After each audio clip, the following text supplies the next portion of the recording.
Welcome to Motorcycles and Misfits, coming to you from Hollister Hills, California. Sunny Hollister Hills, thankfully, because we had some rain. Hey everyone, this is Liza, and this is the Motorcycles and Misfits Rally. And we've got an audience here. Yeah! We are sitting under the trees, under the stars, in the campgrounds at Hollister Hills. We've been riding for days, having a good time, maybe even a little jeeping. And God, we got such a great crowd here. Been making new friends, seeing old friends. It feels like a family reunion. This is our third one. Bunch of misfits here. We've got Stumpy John. What? Motorcycle nerds in the house. Naked Jim. Be cool, be kind, bring firewood. And then we got Bagel here, got Douglas, Scotty, Neil, Hot John, Charlie, me and Megan was here. Who am I missing? That's you. We've got lots of people here, plenty of misfits, but, we think everyone is a misfit. And that's why I think we all just have such a great time together. We all belong here together. But we've had a special guest here this weekend with us, teaching some riding. And I wanted to introduce Bill Edgar from ADV Moto Pros. Did I get it all right? You did. Thank you. Oh! Bill, you were brought in to kind of give coaching to anyone who wanted and to hopefully make people better riders. Did you get some takers? I did. I got several takers, and each one had an aha moment of where, oh my gosh, that was so much easier than I thought it was going to be. And that's exactly what I do, is to make riding more enjoyable for people. And so it was a fantastic weekend for that. Now, Emma was recently labeled as unteachable. Did you have any unteachable students? Well, there are students that don't pass because they get themselves in their own way. And so I think that ultimately the answer is no. It just takes several attempts to get there. Right. So what was the process? Do you take people out to the parking lot? Or are you taking them on the trails? What kind of stuff are you teaching people? For this weekend here? Yeah. So fortunately, we have a great spot here at Hollister Hills, and it's a dedicated training area. And so it took us out of the campsite where there's all kinds of misfits hanging around and shenanigans going on, and just motorcycles starting that we all look, and then we kind of lose the students. So we were able to kind of disappear for a couple of hours and use the flat ground and not have traffic go through. And so we were able to kind of focus specifically on drills that we wanted to do. It's a short clinic, so it's not a full class, but we hit on the important pieces and we got it all done. So if you could just whisper to me, who's your favorite student? All of them. So you're used to riding usually in like desert sand, gyms kind of stuff. What did you think of the terrain here at Hollister Hills? I love it because it's got a little bit of both. I didn't know, but apparently we are right on the fault line, and one side is sandy and one side is more dirt. And so it's great. I could go to the sand side and kind of feel at home, and then get on the dirt side and go, oh, this is what I do remember from several years ago. This is awesome. So it's been fantastic. Dirt feels good on a dirt bike, doesn't it? Yes, it does. Wow. I wanted to learn a bit about how you became a trainer and what your start is. Going back, you have a history of working on a motorcycle. Yes, I do. I was in law enforcement, and I was cross-trained in motors, and so I did that for 17 years in my career before I retired, and also focused a lot on training there. So when I retired, I love training and teaching adults, and so it just fit to continue on with MSF and ADV stuff and other groups. And so here we are, 15 years later, still training people and loving it. The thing I think it's funny, and we were talking earlier about the type of bikes that police officers ride, and you were riding a Harley? Yep, we were riding on a Harley. Now you switched over to ADV, which is completely different, and you're riding a Pan America. Harley. Yes. Haven't gone very far, have you? So I wanted to find out, so when you were doing that riding, I guess you had a love of riding. Then Yes. you retired. You become now a trainer. Is this just like, this is your dream job? Just keep working with bikes and biking shit? Of course. So you can get your hobby into your job is awesome. And there's pros and cons because it's not full time. So I don't quite have as much money as I'd like to have. But the pro is that I'm not tired of it either. So I'm just constantly able to stay with motorcycle stuff and enjoy my time. So, one thing I wanted to ask about, and hopefully John, Jim, anyone else who wants to jump in, I wanted to talk about preparedness, because this is something, from your experience and through ADV Moto Pros, being prepared. What are things that people aren't prepared for that they often forget to bring, that like essential, you should have this? Well, first of all, if you're planning an ADV multi-day trip, and really, actually, if it's just a one-day trip, right, that's typically where you tend to forget more stuff. And so toilet paper is one that you just forget about, right? Stuff happens. Sometimes we got to go and we're in the middle of the woods. What do we do? And then maybe I remember the toilet paper, but I have nothing to dig a hole with. So what do I do there? I'm not just going to leave a pile there. Like, we pick up our dog poop. What about mine? So do you have a way to scoop? Do you have to bury it and all that kind of stuff? Obviously water, some snacks and food. Even if it's just a day trip, you should have extra water, extra food, maybe even one of those emergency blankets, the real thin Mylar ones that we gave away this weekend. So that kind of stuff, because you never know when you're going to have a breakdown and out of cell service. And so if you're not prepared for an overnight stay, I mean, even here is beautiful today, but if I had to sleep with nothing but a thin jacket, or I didn't even have a jacket on today, and I was riding, if I would have broke down out in the middle of nowhere and had no way back, I'd be sleeping. It's been cold at night, right? So how do you get through that? So even have those simple things, even for a day trip, because you never know what's going to happen. A couple things that I always bring too is, I always travel with a Garmin InReach. So if there's a problem, we can, call in.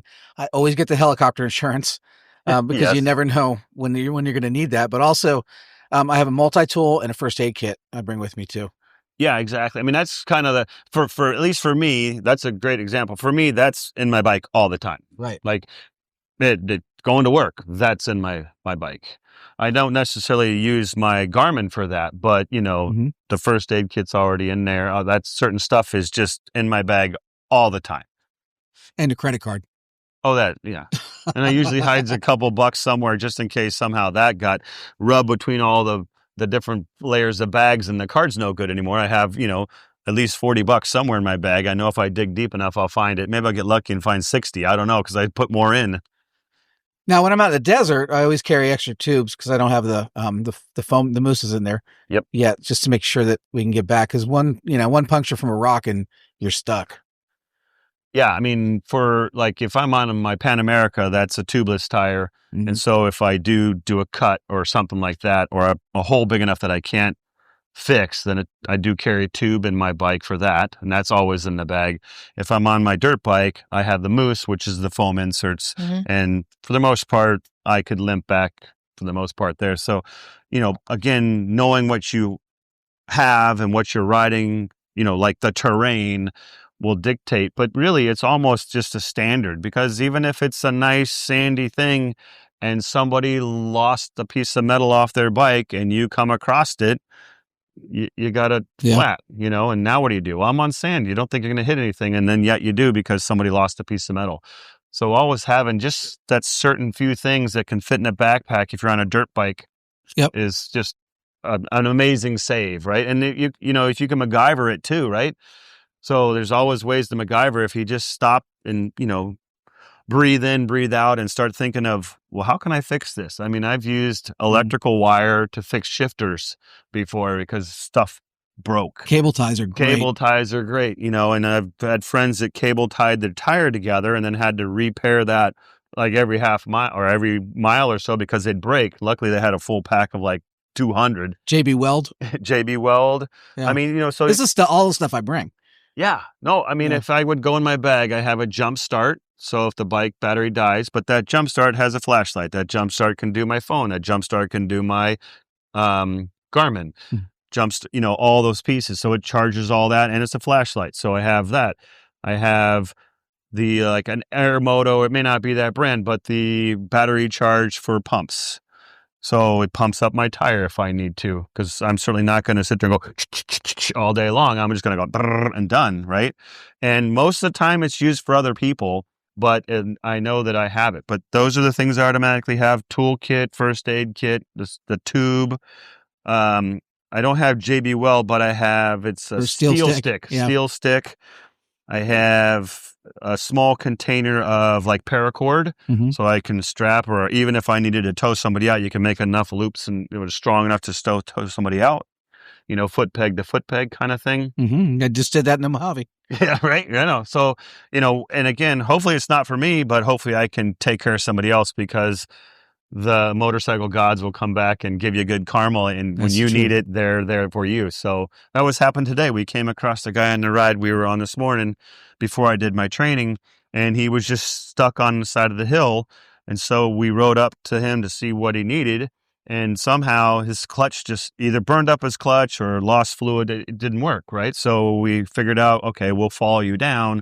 So if you have to tow you up a hill, we'll hook up and tow him up. And it worked out that it worked just enough going downhill that he could carry his speed and got back to his car. So then we just started our ride over.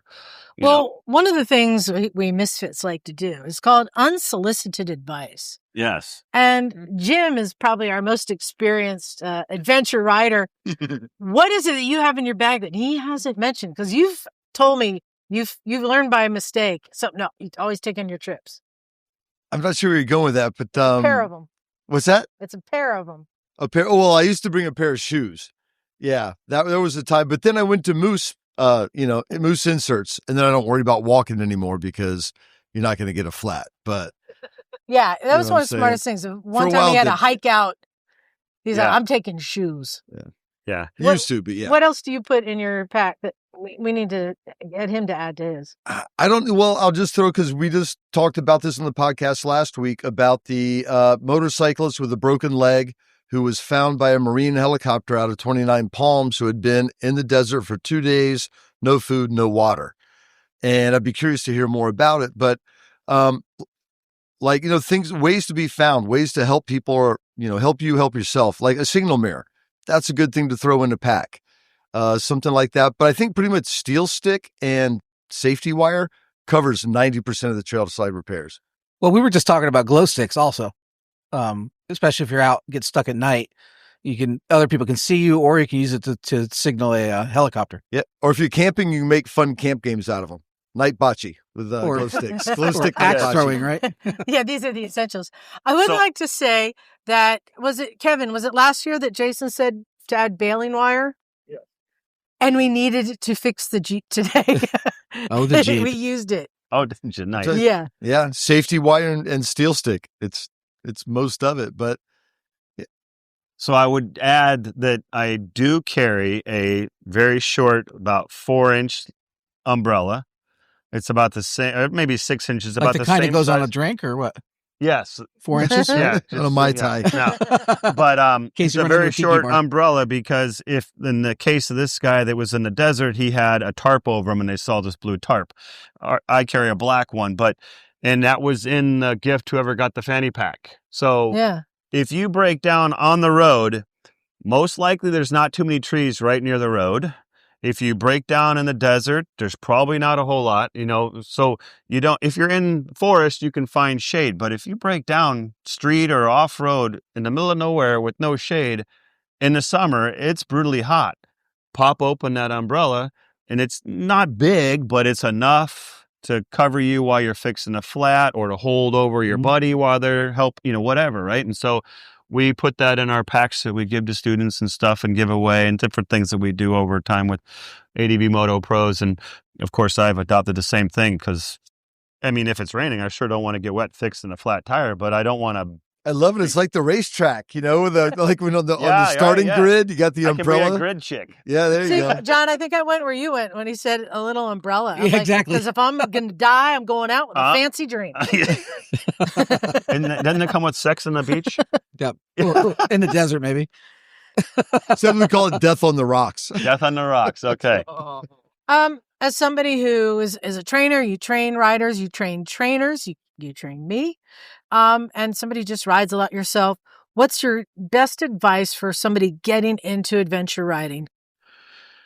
Well, one, do some research on the type of bike you want, because in the adventure world, there's a whole bunch of things that you can get. So find something that fits you in terms of height and stuff like that, weight that you can handle.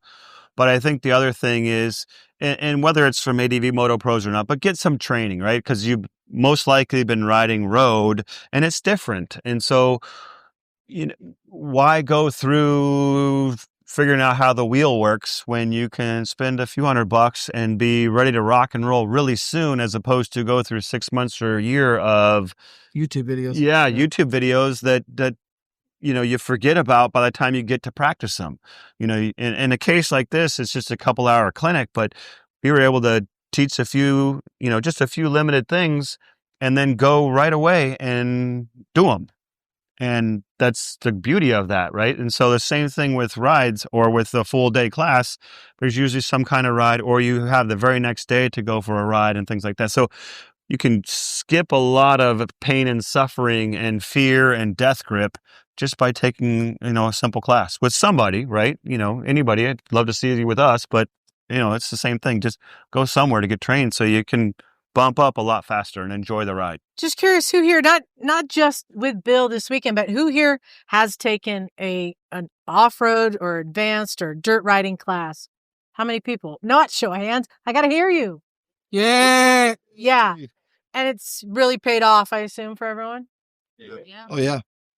Yeah. I think that's great what you're doing, and I really appreciate that you're here helping people out. Let's hear it if you got some instruction from Bill this weekend. I did. Hey, there you go. Yep. You got your money's worth, I hope.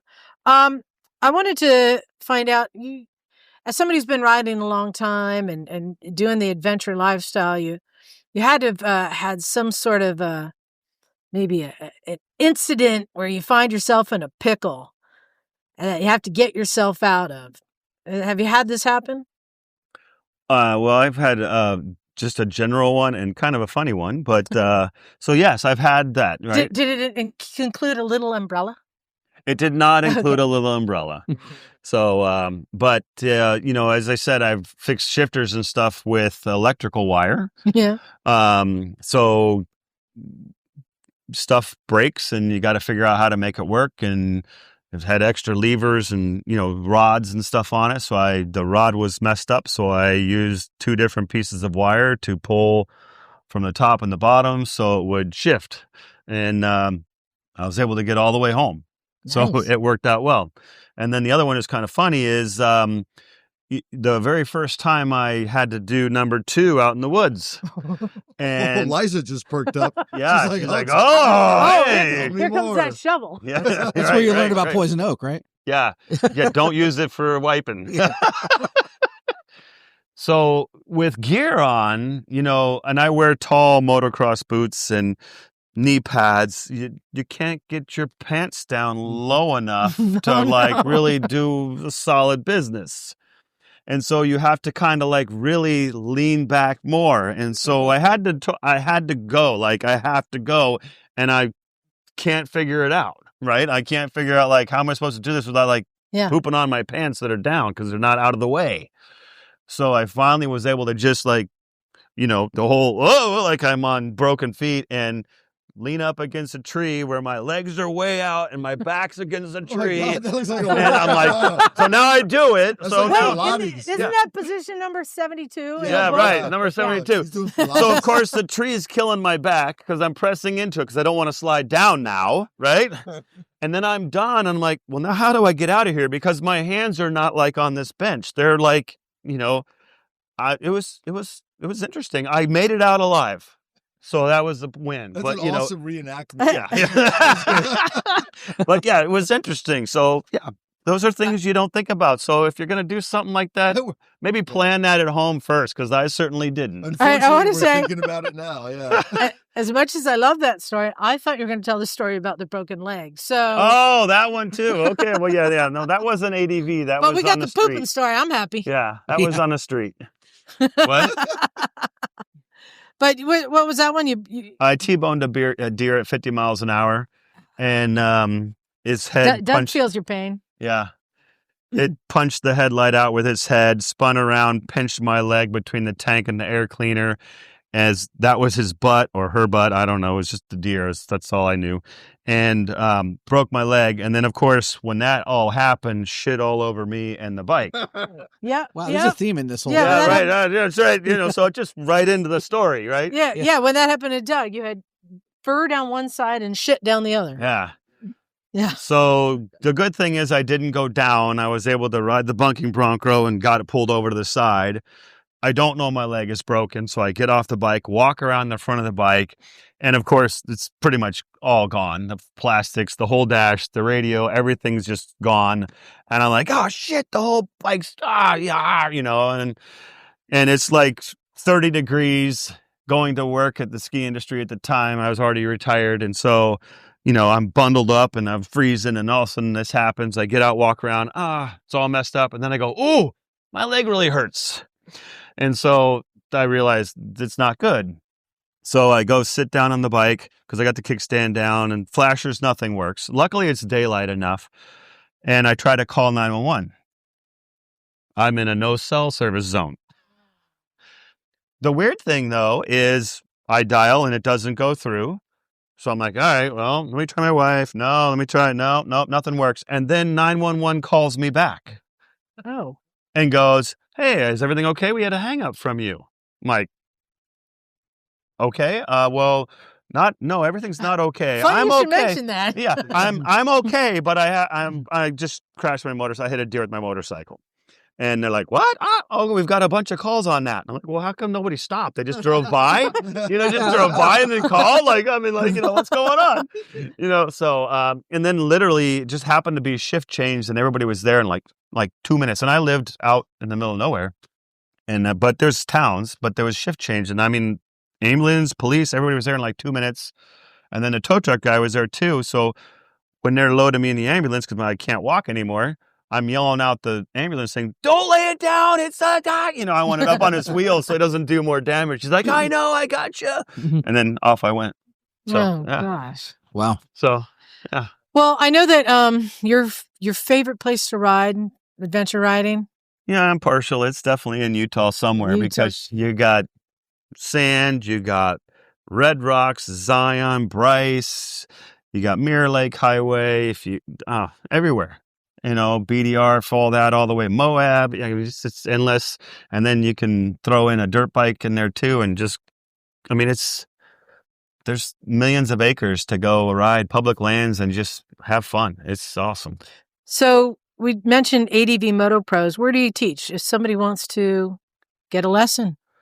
So we teach all over the place. The best thing is check out the website, advmotopros.com, because we teach all over. We teach here in Southern California, Northern California. We teach in Park City, Utah. We do stuff in all over. We're doing stuff in Milwaukee, getting ready to do stuff in Tennessee. So we're all over. So, well, somebody wants you. How do they get you as a teacher? If they want to get to me specifically, well, we got to look at when classes are and where I'm at. If we're doing something in Park City, most likely it'll be me because that's most of the guys who we have a team, and most of them are in like Arizona, California, and I'm the Utah guy. There's a couple in Nevada too, but so the Utah usually ends up being me. But like this trip is more of Rob Day's position, but he couldn't make it, so he gives me a shout. Oh, you got stuck with us. Yeah, I know. Really? Can you believe this? It's been horrible. No, it's been awesome. But so he called me up and said, "Hey, I can't make this. Can you get over there?" And I'm like, "Yeah, sure, I can get over there." So, and it's been fantastic. Everybody here has been great, and the food, the caterer, and I won some prizes last night. I won my beta t-shirt that I actually put in for. I won Yeah. that. So that was good. Nice. You know, so yeah, I've been having a blast. Had some students. They were fantastic. We did kind of the morning things, and I just call them like fireside chat kind of things. Yeah. And people have come up to me after that and talked about how that changed. And you know, Michelle and other people, it's been fantastic. So I can't, you know, thank everybody for letting me jump in here, just kind of like off the hat and welcoming me in and having a good time. Nice. Well, I want to see, does anyone out here have any questions for Bill or comments? Chris, you got one? Let's pass the mic. Yeah, I just wanted to make a comment just because that fireside thing you did this morning was really great, because we were just about to go out on a ride, and then I used it all day long, and it was, you know, we got into some bad places and some good places, and it worked. Your tips worked really well. We appreciate it. Yeah, Cool. You're welcome. Thank you for that. Anyone else have, I want to share a story from this weekend? Question, comment, review. Oh, we got Neil. There we go. So I sat in on the same session. So I've been out of dirt bikes for a very long time, about 25 years. And, you know, seeing the mechanics and the description of how things work was very useful to me. And I use that today, not only on my street ride, but later when I went out, you know, for the first time on a dirt bike in a long, long time, and was able to just totally shred it. You know, Fantastic. using the information that, you know, triggered the old things in my brain that I knew about, because, oh yeah, that's right. But you know, it's stuff that I knew, but you explained why it works and what it does for you and why it improves your riding. So I found that super valuable, and I highly recommend it to anyone. Awesome. Thanks. Nice. All right. Well, wait, I got to say though, yeah, I oh. saw Neil on the trails today. So we were riding all day today, all over the park. Everybody was like mix and matching groups, and we were coming down the hill, and I ran it. And Neil, I could not have been happier, because we always talk about you back in the day riding dirt bikes, this, that, and the other thing, and actually see you out in the dirt on the dirt bike tearing it up. It was really cool to see. Nice. I thought. Well, I wanted to again thank you for coming out. I hope you had a great time. I have. It's been awesome. You're a great addition. Should we invite him back next year? Yeah, Heck you got yeah. the It's been a long day of riding. Yeah. And he's a darn nice guy. Look at him, he's always laughing. We love him. Nice.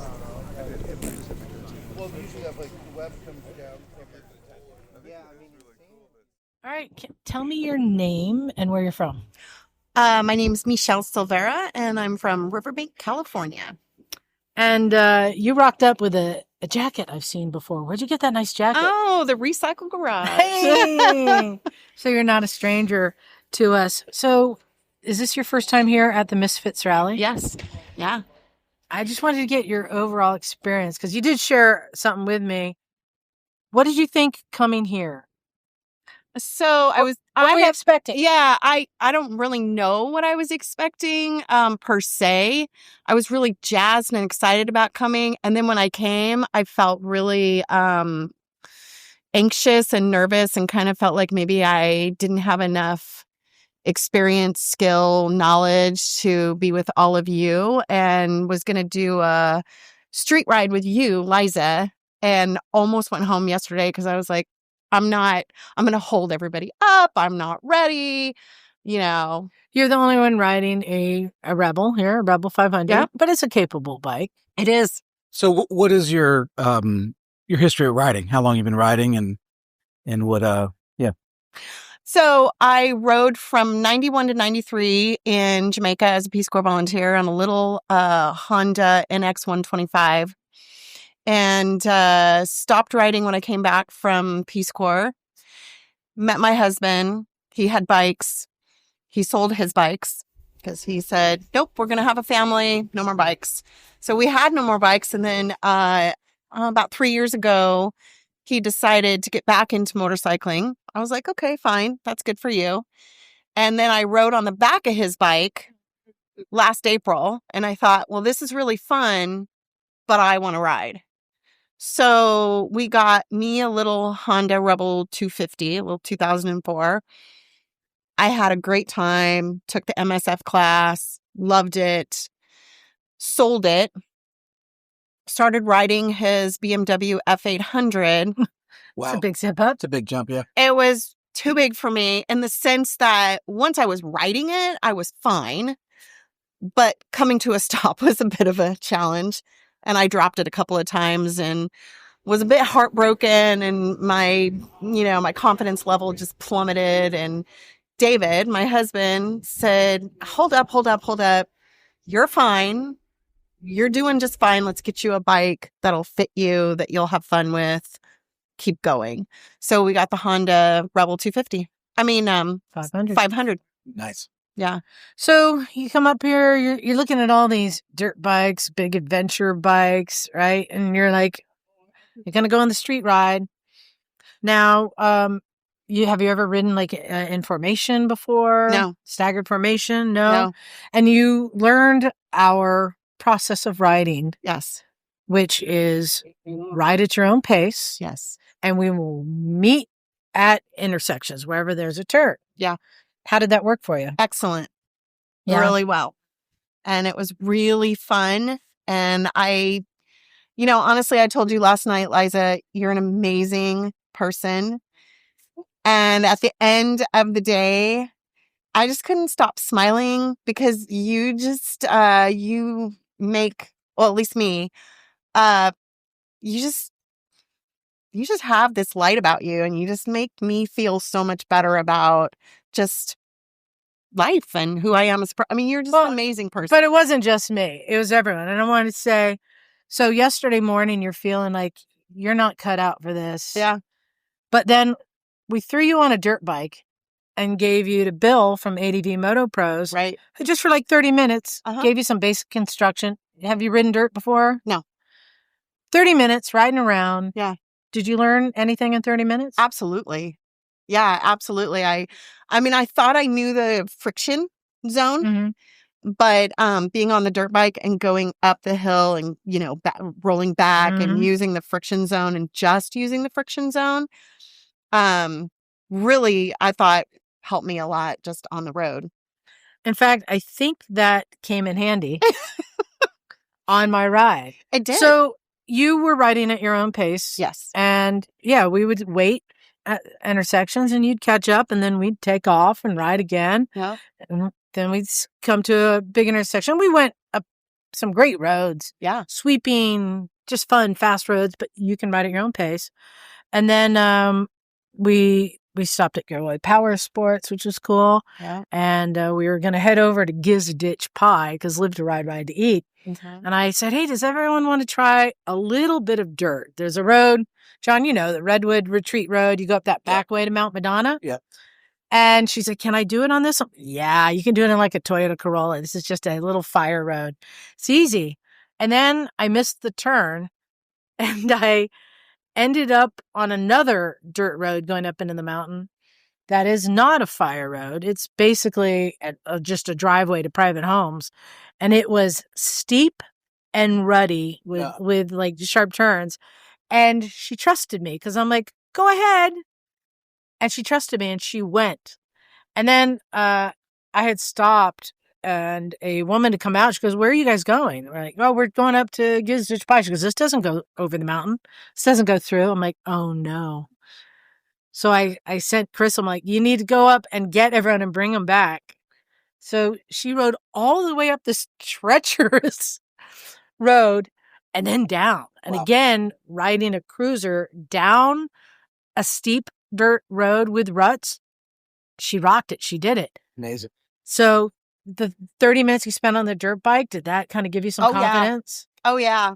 And I just kept thinking, okay, she said do it. So, all right, it'll be okay. Wow, this is a little more than a Toyota Corolla. I'm thinking that, okay, it'll get easier. And then so we get stopped and we turn around, we come back and one of the guys, I don't remember which one of the guys, he's like, okay, all right, let's all turn her around. So they kind of helped me a little bit to turn around because it was rather steep and whatever.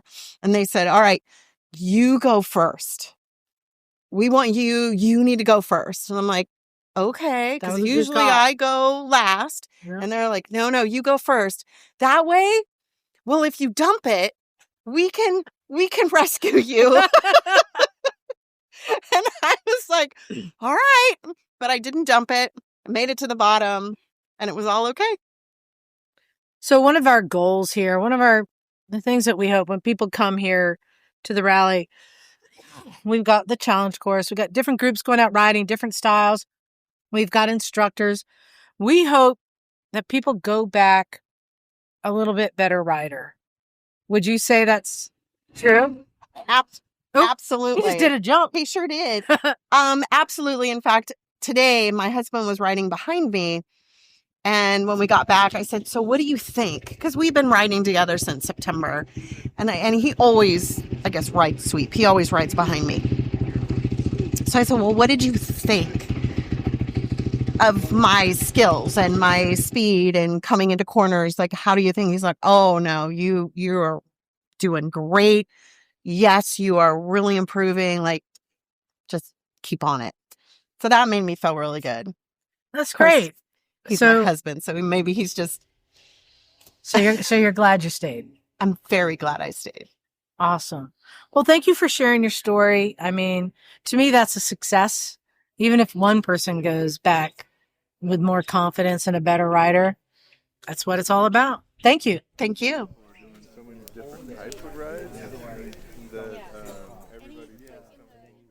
So one of the great things that we've been offering at our event at the rally is Bill with ADV Moto. Good to be here. Offering lessons to people. And we were just talked to Michelle, who explained that in the 30 minutes of instruction she got from you, how that made it possible for her to tackle that hill I sent her up and gave her the confidence in 30 minutes. So you just taught a lesson here. Tell us your name and where you're from. Jinghui, I'm from San Francisco. Eric Lee from Walnut Creek. And you guys just got a lesson. Yeah. Let's start with what bikes are you riding?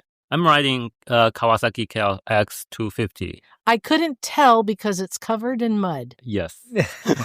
Why is it covered in mud? Because I ride and get into mud this morning, and it was not into mud. I think the mud got into you.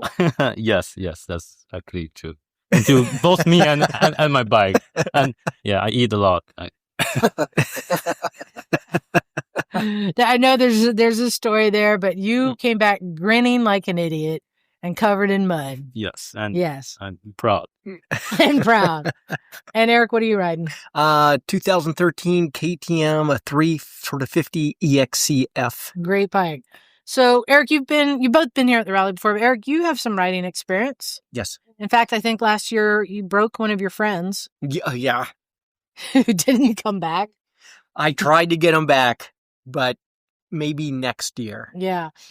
And Jingwei, you were here last year, but you're a newer rider, not as much experience, right? Very new, like as fresh new.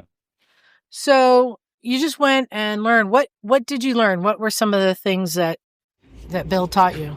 I think the attack position was really a key that released lots of my concern when I was braking and turning in the trail, because I feel like every time if I brake hard, and I was always worried about flipping over, and this is because like I put my body always too high without be aware of it, and like by correcting the small things like how to have a good angle with my foot and squeeze the tank. Yes, squeeze the tank, and having this body more aligned with the bike actually helps a lot, so that I don't put much pressure on the handlebar, so that I don't worry about flipping over when I brake. So that's really, really helpful.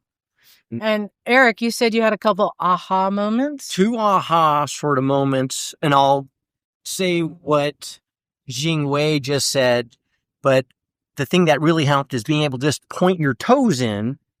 And so as you're doing that, you don't necessarily have to squeeze the tank. So as you were in that proper attack, because my butt was way too high. It was way too high. So as I lowered it, my feet are in, and so my knees naturally come in and they grip the tank. So that was my first aha. And then the second one was the tight U-turns and actually being able to hook the bike with both legs. And the way that you showed us with a heel and then the toe in, being able to feel that connection with the bike. And it made me feel safer, and I was making a tighter U-turn than I have ever made. So those are my two ha. Yeah. Fantastic. And I want to add a really like point that I find really worked well for me, because I think it's really good that in this event we have this training, because I of course, before I start, I try to watch YouTube videos of learning, but without like real riding experience, it's kind of hard to understand why we put in this position. But be able to do this in a riding event that I can maybe take tries for some trail and make some mistakes and cover with mud, and then come back to the class and reflecting what I did wrong and to figure out what I can improve is really, really a good combination. Nice. And Xingwei, knowing that you're still like learning a new rider, I was surprised yesterday when you went on Charlie's hard enduro ride. Yeah. How was that? Yeah, it was hard but fun. I feel like a really good thing about this community is that I feel really safe. Like even take some hard trail for me, because people are so kind, and I know that people are helping me, and they don't mind that if I'm a bit slow or if I'm drop my bike, there'll always someone come like Eric to help me. And so I feel it's a really safe learning environment. Also, like during this trip, I got really good advices from Charlie, and like looking farther forward, and then it changed a lot of things. And this is, I think it's especially helpful during a ride, because you can immediately feel it instead of like watching YouTube video. You know that you should watch further, but it's hard when riding to think about this. Well, and Bill, you're used to teaching people like in desert, terrain. How do you think, how's Hollister Hills? How's this been for teaching? Oh, it's great, because we had a nice facility that had a hill on it. So we did some hill work, a nice flat area out away from here, because there's lots of distractions all the time with the Misfits, like motorcycles starting in the background, and we all look, right? So, but the other thing is, the same thing is they can now come back, get some dinner, and go for a quick little ride and put those new skills to use right away. Yeah. Not tomorrow after watching a YouTube video. They can do it right now. They can get up in the morning and do another ride, because it's all right here. This facility is just awesome. So it's a fantastic thing to do. Great. Well, would you say that you're going back a better rider? Yeah, for sure. And you, Eric? Absolutely. No doubt. It's another win for the Misfits Rally. Another win. Awesome. Thank you very much. Thank you. Thank you. Cool. All right.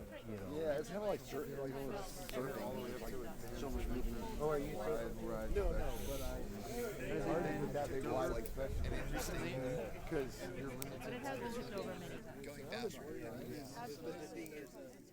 So one of the things we do here at the Misfits Rally is we have different rides going. I led the street ride yesterday. Our friend Donovan did it today. But we also have an ADV ride, which every year Charlie takes over. Charlie, thank you for doing the ADV ride and planning it all out. Where did you take everyone today? We went through New Hydra and Clear Creek. That's a place full of asbestos and mercury. Allegedly. Well, It's very yummy. at one point in time, there was asbestos mining and there was mercury mining and there's all kinds of other things. And there's, signs saying toxic in some areas. And there's like the creek running orange. The orange creek, you want to idle through to not splash up on anything because I don't know what's in it. Well, every year you get people to go on your trips, and you all just got back from it. So I want to get a ride report. First, say your name, where you're from, and what bike you're riding. My name is Chris Myers. I'm from Livermore, California, and I'm riding the KTM 890. Nice. I'm Dave from Coulterville, California. I'm riding a 1250 GS. I'm Tim Ellis. I'm from Santa Cruz, California. I'm riding a KTM 890 Adventure R. And I rode my TTR 125. That's a fast. It goes 80 miles an hour.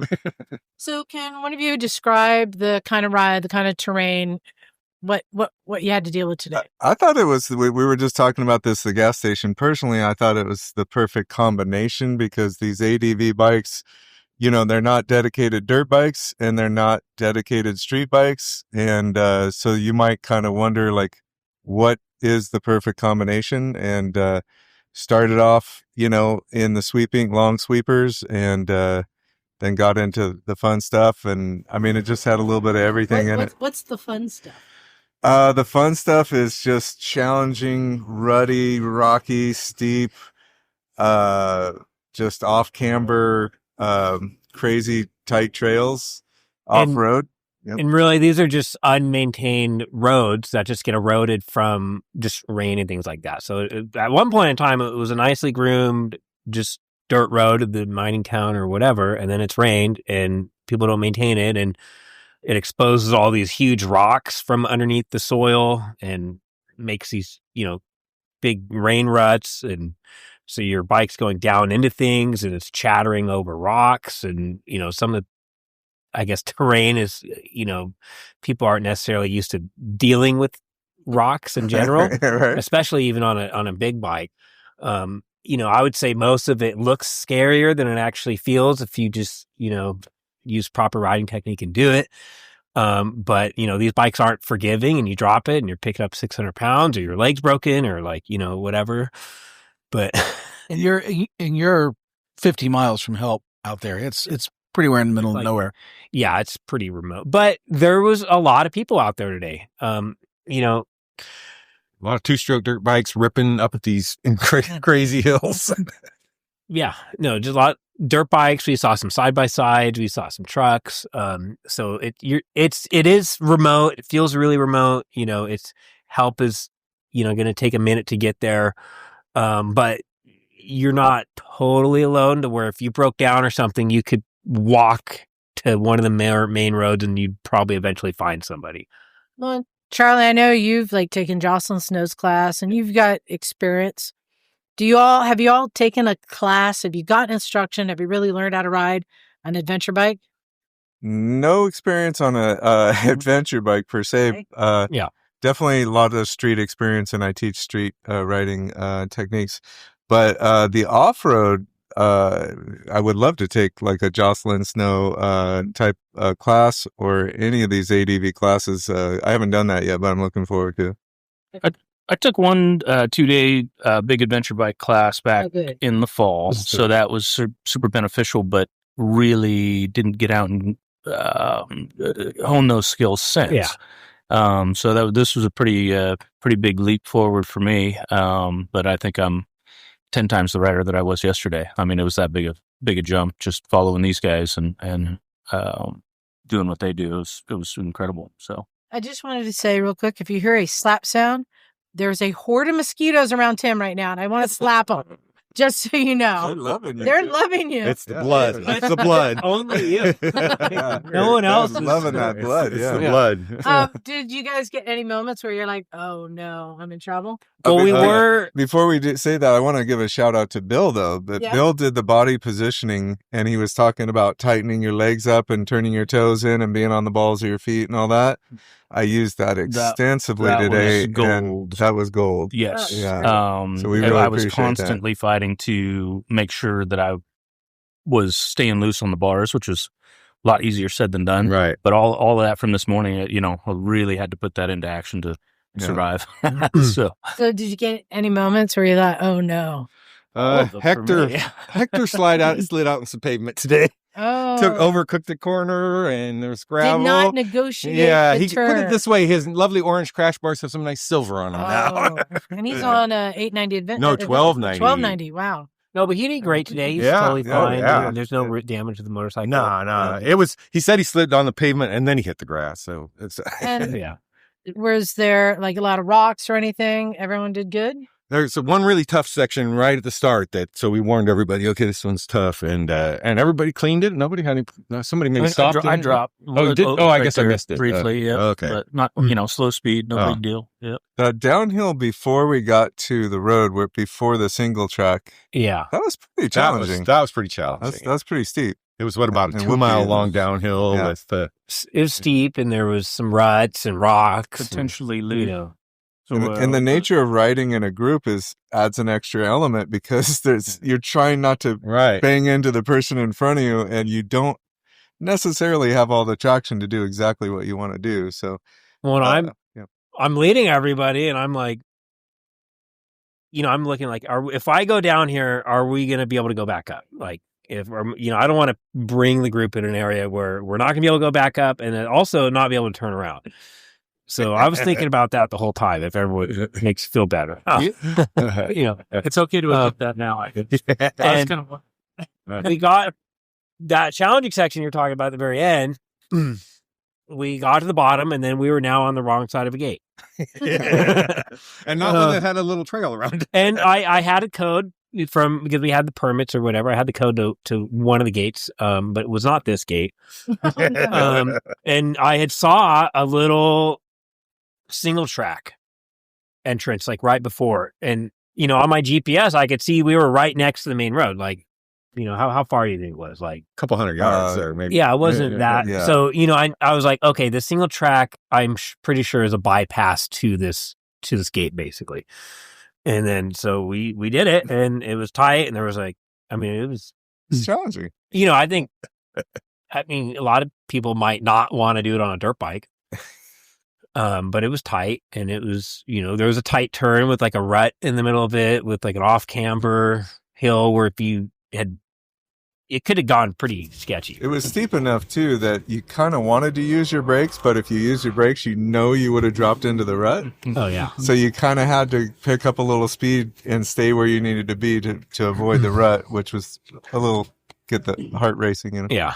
And how many miles total did you do? About 140. Oh, okay. There was rumors going around. Charles taking him on a 400-mile ride. No. Well, yesterday I had my GPS mixed up a little bit, and two of the pins are backwards, so I had us backtracking. So, but when you looked at the overhead map, it still showed like, a round circle for the whole loop, and it said 196 miles. And I'm like, that's how long the route is. And then I flipped like two of the pins, and it turned it to like 146. And it still showed the same route. And I was like, okay, One of my favorite things is we came to this huge open. There's all this serpentine where nothing grows. So that's why there's people riding everywhere. Mm-hmm. And there's a sign as you come to it. It says open play area. That was so wonderful. What does that mean? And then it's like end open play area. Like nothing's changed. Yeah. And there's just these endless, like huge rolling hills with like nothing growing on them. No, yeah. And just, it's beautiful. It's all the asbestos. Yeah, or they call it serpentine, I think, like that. But we got to a peak, and we were like, let's go to that peak. So then we'd go down, we were at that peak. Let's go over there. And we just kept like doing these peaks and just exploring, and we're like doing these little hill climbs and just checking the area out. And that place is just vast. Well, I'm glad you guys had a good time. I always say, go for a ride with Charlie. He'll get you into the shit, but he'll get you back. And it sounds like you checked all the boxes. Yep. He leads great rides. Yeah. Awesome. Well, thank you guys very much. Now let's go hit some single track, you guys. Yeah. Absolutely. I don't know if my 2009 has that technology. Yeah. But I'll look into it. Like it's wanting more fuel. How do you reset? You like disconnect the battery for a while, or?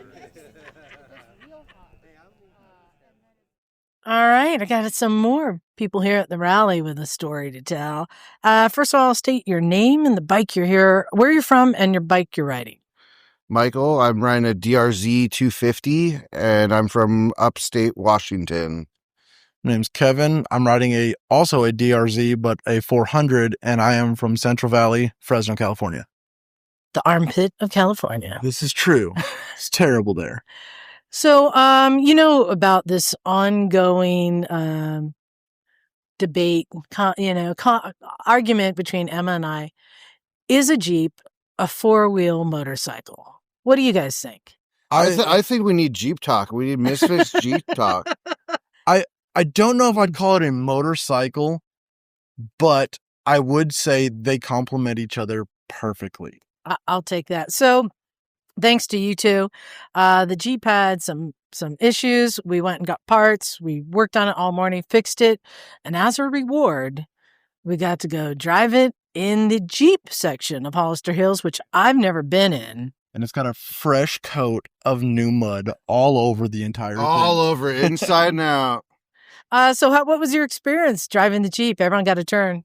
Oh, I think it was amazing because it was actually my first time driving a legitimate Jeep other than just in a parking lot.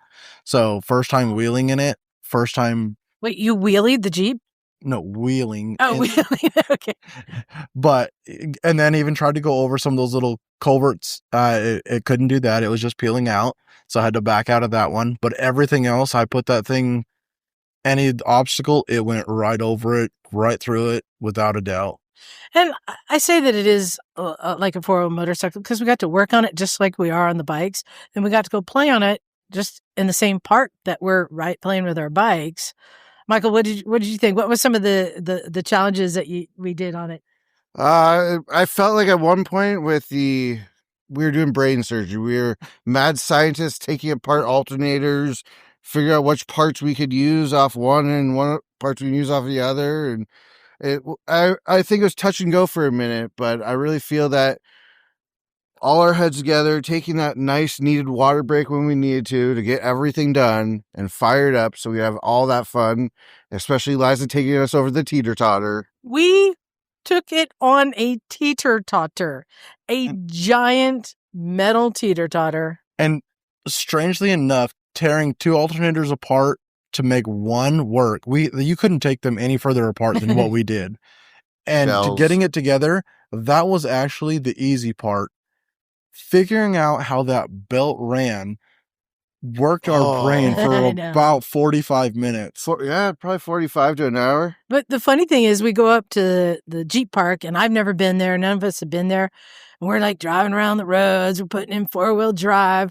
We're going over going in some water pits and over some rocks. And we're like, where is everyone? It's Saturday. There's nobody here. Come to find out, we were just still on the drive to the parking lot. The bigger parking lot, yeah. But we had a lot of fun. Every single one of us was smiling from ear to ear on just the road entranceway. I think it accomplished his goal of smiles for miles.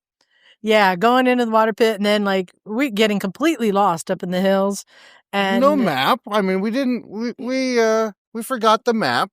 It was a bit daunting when we saw a giant hill climb, and we want to avoid it. Yeah. We wanted to avoid it, but I think it also piqued all of our interest to go see someone go up it at the same time. I would have loved to watch somebody go up it, but I don't think I would. I don't think I would want to go. No. Yeah. I think it would have been cool to see one of those side by sides or one of those other vehicles up there to actually do it. And yeah. Especially that left hander at the top. Yeah, when I went back in the second round to take a couple more people out, there actually was a rock bouncer buggy that was out there going over some of those culverts and stuff, and he actually ended up getting himself stuck and had to winch himself out. Oh, I don't have a winch. We didn't have a winch either. So that's why we took it very easily, because we wanted to make sure that we didn't break it so you could still get home at the end of this trip. Well, I know this is a motorcycle rally and we're doing lots of motorcycle stuff, but thank you for helping me with the Jeep, and I hope you had fun, and I hope it added to the whole Misfit experience. Oh, definitely memorable. Definitely memorable. Coming back. I'm definitely surprisingly glad I skipped out on today's ride to work on the Jeep. Same to here. Go wheeling in the Jeep. I gotta say, getting back into the park with the Jeep after fixing it has a different feel than if we didn't have to work on it. Yeah. That's what I was saying. We should add that to the rally. You got to fix something and then go try and break it. Yes, definitely. Awesome. Well, thank you guys. You're welcome. Not a problem. We can't wait to come back next year and do it all over again. Yeah. Not like that. I'm not talking the one that swing on the back of a truck sometimes. I mean, they were like. Well, I'm here with Mark and Gabriella, and here at our Misfits Rally this year, and you guys were great. I heard your story, and you guys rolled in here with these brand new Himalayans. So let's start at the beginning. So why are you here? Probably because I stumbled upon a print ad for the rally, and I don't know exactly how that happened, but I saw it, and it was in Hollister, and we've been wanting to get our bikes out and just get more experience and make some community, and so we signed up. And we're just starting off in adventure riding. We did a little bit of training, a few days on BMWs. October, I think. September and October. So you first started riding when? Well, I've been riding many years, and we together have been riding really since about 2014. 2013, Road riding.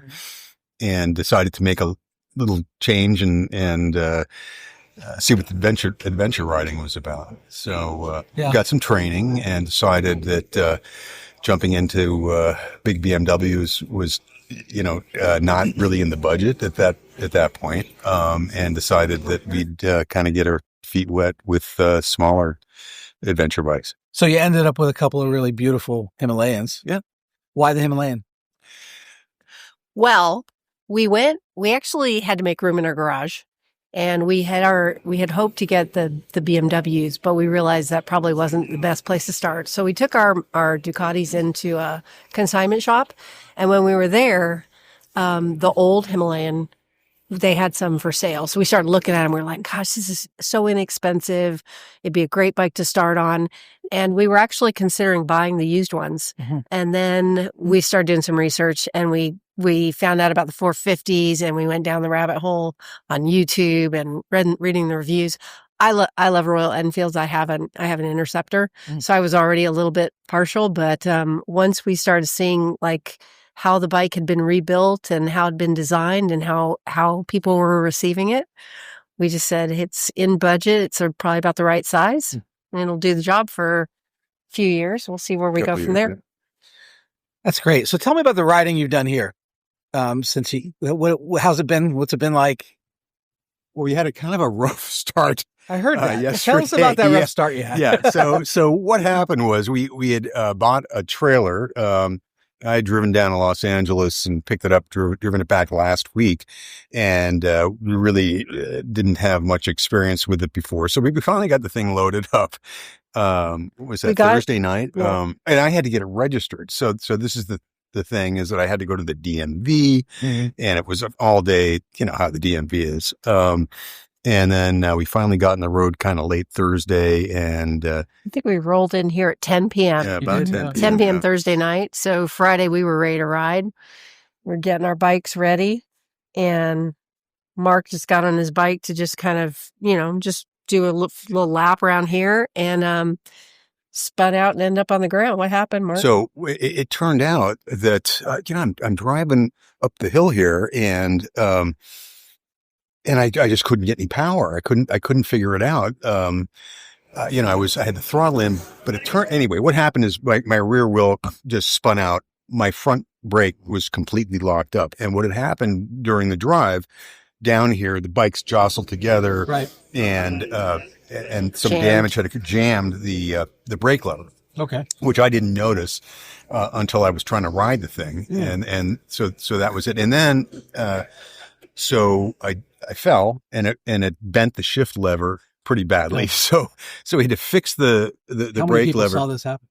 Probably about 4 or 5. Really? Yeah. They came over. I will say, Misfits, they came over right away and then tried to help us problem solve. Right. And troubleshoot. And we brought it to was the good. motorcycle shop up here in The fault line. Fault line. Phenomenal. And they the one here in the park. Yeah.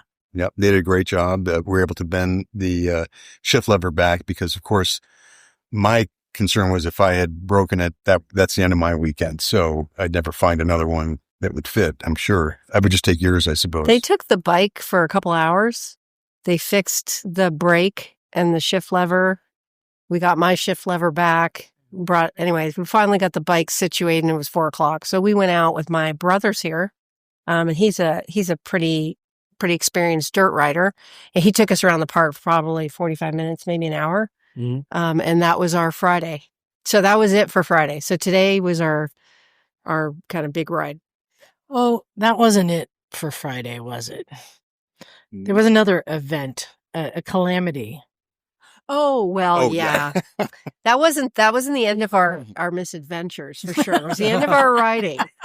But, we have had a string of misadventures. Oh, are you talking about my shower? Yeah. I feel like I really deserved that shower, and I really wanted that shower. And the shower wanted you, it sounds like. The shower wanted me. It was dusk, so there are no lights in the shower, but there was enough light for me to shower. And thankfully, it was after I showered and was already dressed that I realized I was stuck. I was locked into the shower. There's like a bank of showers on the back of the bathrooms here in the middle of the campground. And Jim's story is he was showering next to you.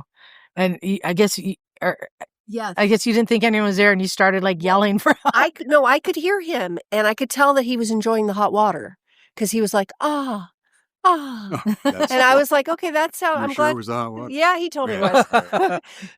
So he's there, but then he got quiet, and then the person on the other side who I had not heard was leaving. So I suddenly panicked that nobody was going to be around because I couldn't hear any voices, and I thought that they were all gone. And I was in there, saying some words, and then when I started feeling like people were leaving, I started pounding, and I was like, I'm stuck in here. He's like, are you stuck in the shower? Are you aware that when you started yelling, Bill came to rescue you and open up Jim's shower and was surprised to see Jim? Fantastic. That's great. So we were afraid she was going to have to spend the night. Well, you weren't afraid because you were enjoying the campfire. Unbeknownst to you, I was stuck in the shower, right? But I know that you would have gotten there. Yeah, I did eventually. I had dry clothes. There was a little bit of light. There wasn't enough room to pass me any kind of tool or anything. But I was pretty confident that somebody was going to figure out how to open that door. Indeed, somebody did. I think it was Bill. Yeah, the story I heard is the lock got jammed, so they had to like pry the door up to take the weight off of the throw. Yeah, I could see the deadbolt, and I could kind of push, but then it just was stuck, and I couldn't get it, and it was not moving. And after all that, you stayed, and you got to go on Scotty's ride today. That was an amazing ride.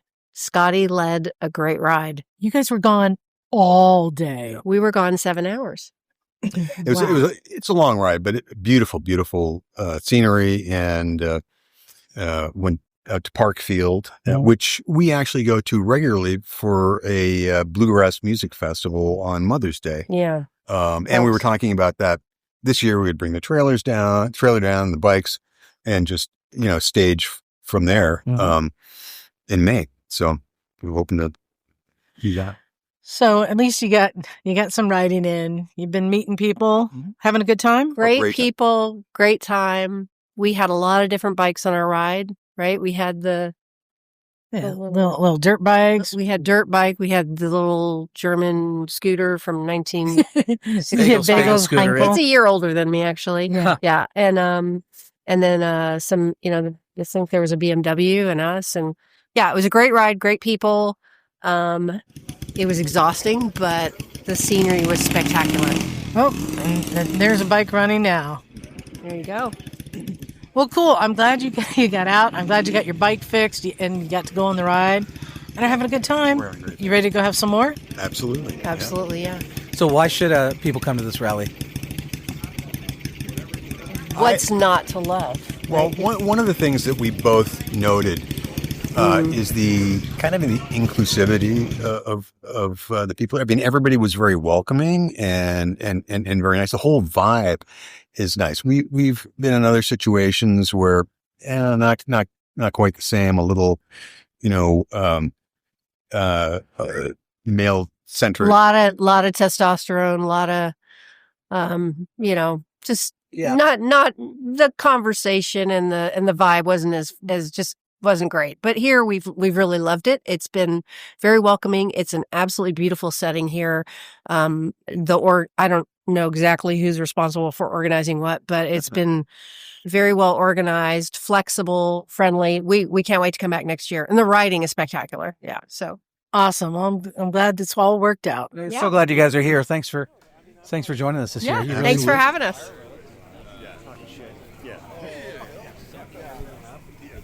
It feels really stable. It feels really. It's on Laurel and Center Street, basically.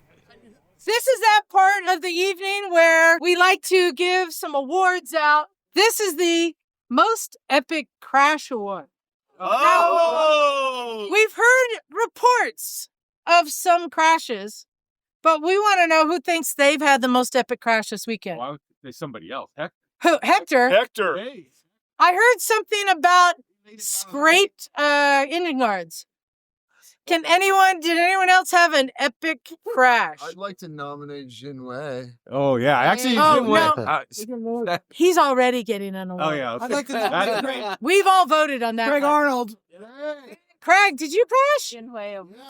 Wait, you crashed. Superman. I did. You crashed off the tabletop, off the picnic table. I think that sounds better. Sorry, Hector. You didn't Superman, did you? Craig, you win the most epic crash.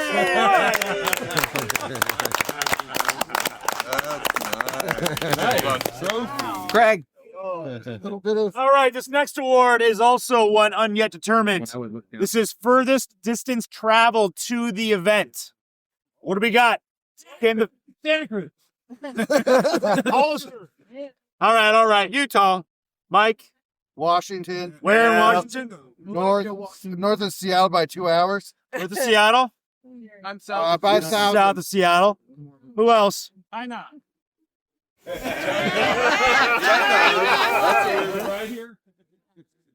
All right, well, I can't win, so here we go, Mike. Hey! Well done. I think everybody knows. We love to give out the dirtiest bike award. To me, this represents somebody who had the most fun. Jungwei, this is yours. And if you did not see, he's still wearing some of his dirt now. He proudly go look at it. And just so you know, all the dirt in this bottle was carefully harvested from around the garage. And there might be a cat turd in there. Oh, you don't mind. Maybe. My dirt inside as well. Yeah. Thank you. Thank you. All right, so this one I chose, and this one's a tough one because I'm very particular about camp setups. This is for the best camp setup. They wanted to give it to Jim and John because bringing a box truck's kind of cool. And I appreciate John for containing all of his snoring. Yes, I said it. But really the guy or the person that put the most into their camp setup and it just looks very lovely. And it's just kind of like a very pleasant experience to be in. And discounting Charlie's great bed, this award goes to Tim Ellis. Whoa. Hey! I love Tim. You weren't supposed to talk about the bed. I mean, I haven't been in it. Tim. So this next award is called the Keeping It Running Award. This is for the one who brings the jankiest bike. All right, thanks. That's not running, sticks it on a picnic table to get it running, and then starts riding around and having the time of their life. Jake 2.0.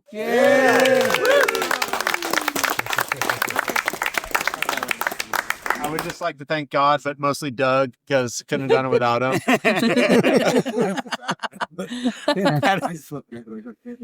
So this one, I think, starting next year is going to be called the Jingwei Award. Yeah. This is it died. Oh, it died. The horn died. There was a horn. This is the Newbie Award, but it's also the Jingwei Award. So last year, for those who don't know, Jingwei came in here as a total noob, didn't know anybody here. I kind of talked him into it over Facebook. I'm like, you'll be fine. Don't worry about it. We got him linked up with a great campsite. And this year he came tearing in, ready to go. So he was a newbie rider in every sense. And this year it's getting a little bit different. This is for somebody that's new to this community, and they're on kind of a newer bike to them. Weren't really sure about what to see here. And when they rolled into camp today, the smile on his face was just said it all. So this is for GS Dave. Where's GS Dave? Oh.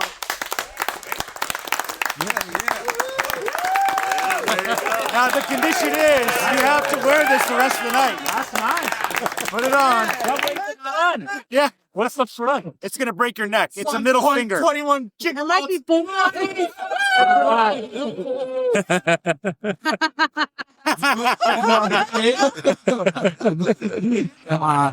One more.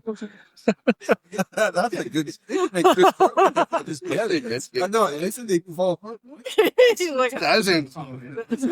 That thing hurts. So this next award is the Challenge Course Champ.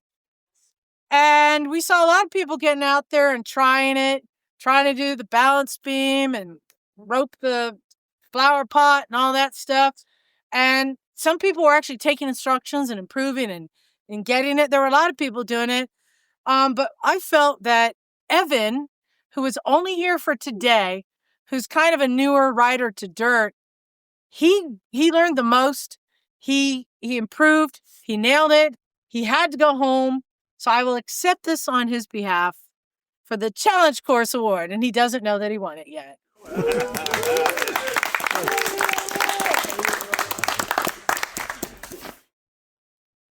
Okay. This one, who knows what a farkle is? Can someone define a farkle? It's What do you got? an unnecessary add-on that doesn't add value, but it's just with sparkles. So like everything on my trophy. That was pretty cool. That was pretty good. So this is the Farkle King or Queen Award. Another helmet you must wear for the remainder of the night. This was a tough one to judge on, but again, based off of your definition, which is pretty apt, this actually goes to you, Hector.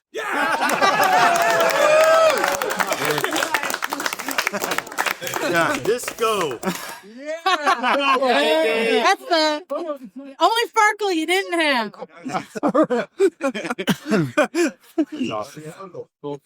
So on these last two awards are ones that we've not done before. We created. They're both True Misfit awards. We decided to give this one to the True Misfit bike.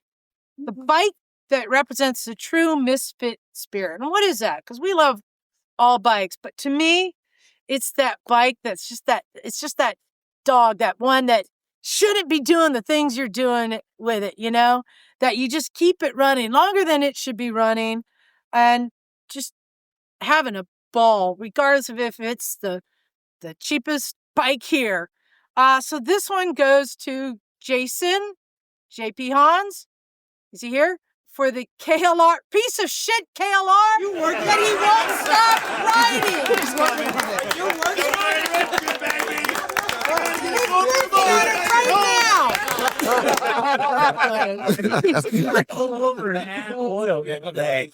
I thought you were going to give it to me. The suspension guy who works at the bike but won't let go of the Gen 1 KLR and rode the fuck out of it today. That is a true misfit bike right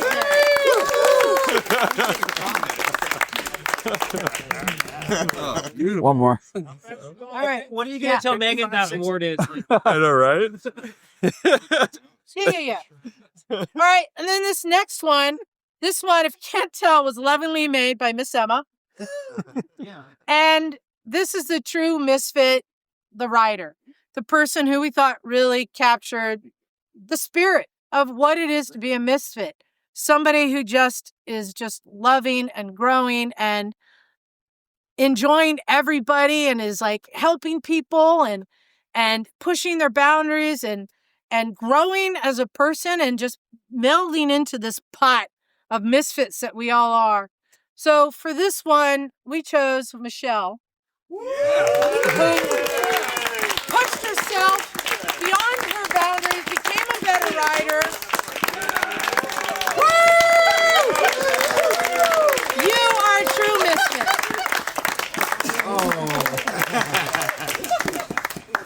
And it gets even better. This is a actual Vetter headlight. Okay. And you met. Yeah, you didn't meet Vetter, but yeah, it's a good friend of ours. That's a classic collectible item. Nice. Awesome. There you go. True Misfit. Thank you. So, guys, we obviously would love to give participation trophies to everybody, but that's not going to happen. But really, thank you so much for coming out. And there's two more people I really want to do a shout out for: Charlie and Scotty. You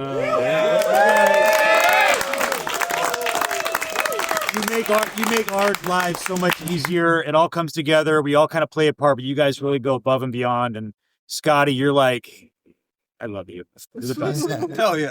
Like we say every year, there's so much work and planning that goes into this. We never know if it's really going to happen, but really by the first night, we already agree that it's already happening for the next year. So Volume 4 will be in Hollister Hills next year. Yes.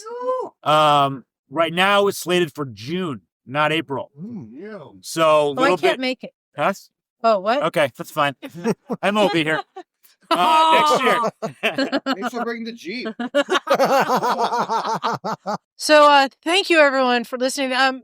Thank you everyone here for coming to the rally number 3. Big thanks to everybody here coming out, having a good time. We say it's the Misfits Rally, but we are all misfits. I mean, not just us, but listeners, people who had no idea who we are, but saw a flyer or an ad and showed up. I hope you guys feel like you're part of this group too, because that's something we love. We just love collecting people and having a good time and had great vibes. Not over yet. We still got a couple more games to do tonight. And I think we're just going to finish this out. To our listeners, come and join us next year. Yeah. Yeah. And I think the biggest thing from this that a lot of people are getting is take a class, push your boundaries, try something new, do whatever it takes to be a better rider. That might even be just being more prepared with packing. Just be a better rider. That's what we love to see. So on that note, I want to say thanks everybody for listening. What's left for tonight? Game, you said? Oh yeah. What's happening? Oh. What's left for tonight? No, we'll get to that. Okay. Yeah. But I want to say thank you everyone for listening. Time to get out of here. Yeah, I think that's it. So have a great time. We'll kill the lights, put on the music. Thanks, guys.